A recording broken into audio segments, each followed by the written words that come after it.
Salão, amigos. Neste vídeo falaremos sobre a Torre de Babel, do ponto de vista do Islã, do cristianismo e da história também. Nós temos aqui uma representação artística desta torre. Vamos começar lendo os trechos da Bíblia que falam sobre ela. A história é encontrada em Gênesis 11, do 1 ao 9. Vamos lá. 1. A terra inteira tinha uma só língua e usava as mesmas palavras. Ao migrarem do Oriente, os homens acharam uma planície na terra de Senar, e ali se estabeleceram. Disseram uns aos outros: Vamos fazer tijolos e cozê-los ao fogo. Utilizaram tijolos como pedras e betume como argamassa.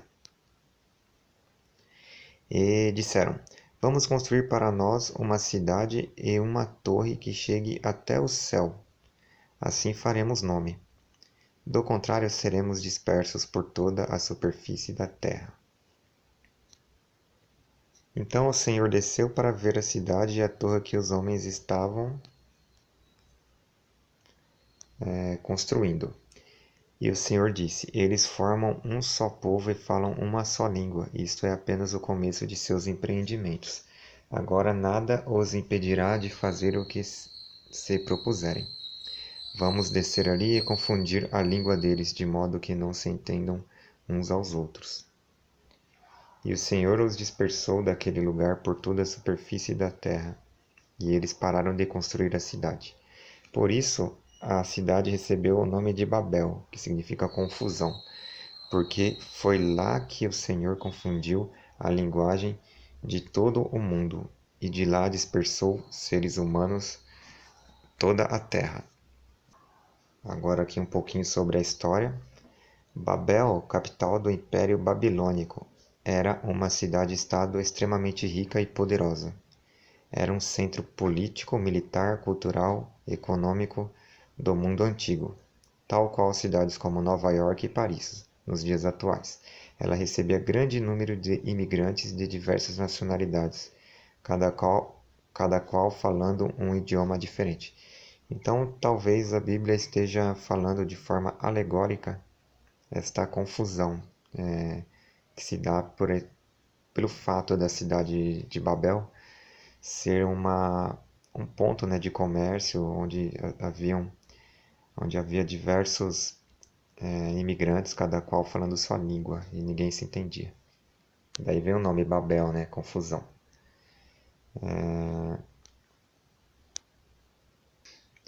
A história também afirma que provavelmente Babel, a Torre de Babel, tenha sido o histórico zigurate, a representação de um zigurate ali, do ponto de vista da religião.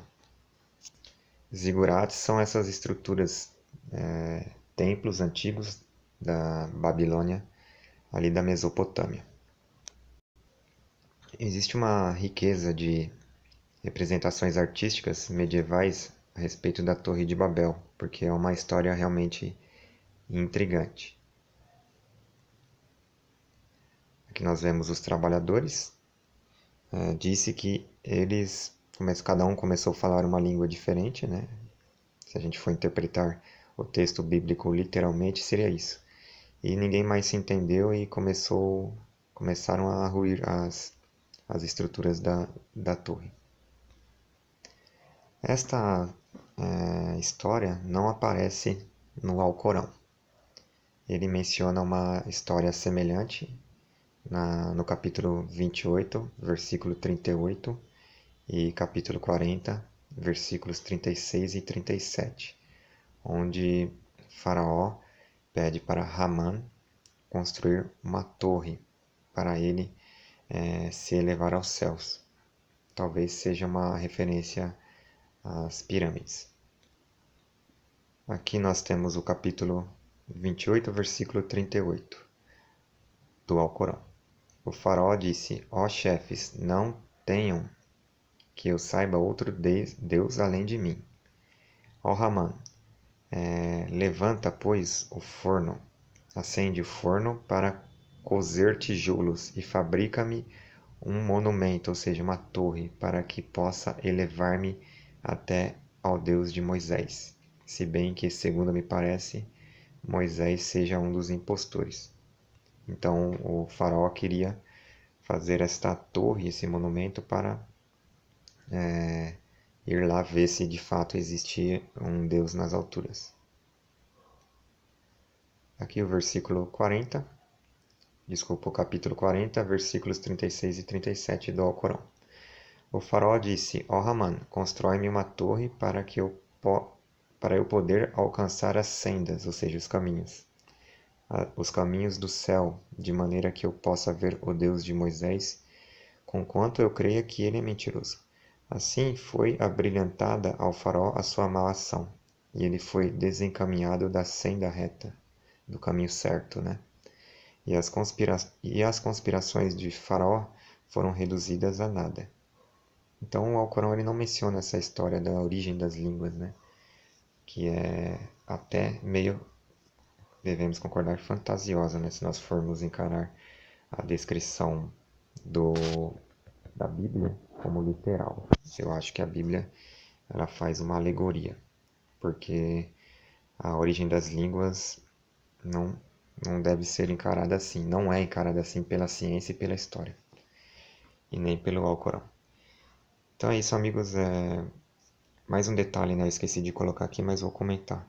O Alcorão ele fala que um dos sinais de Deus é a variedade dos homens, das cores dos homens, né? E, além disso, das suas linguagens. Isso é um sinal de Deus. Então é isso, amigos. Salam. Até a próxima.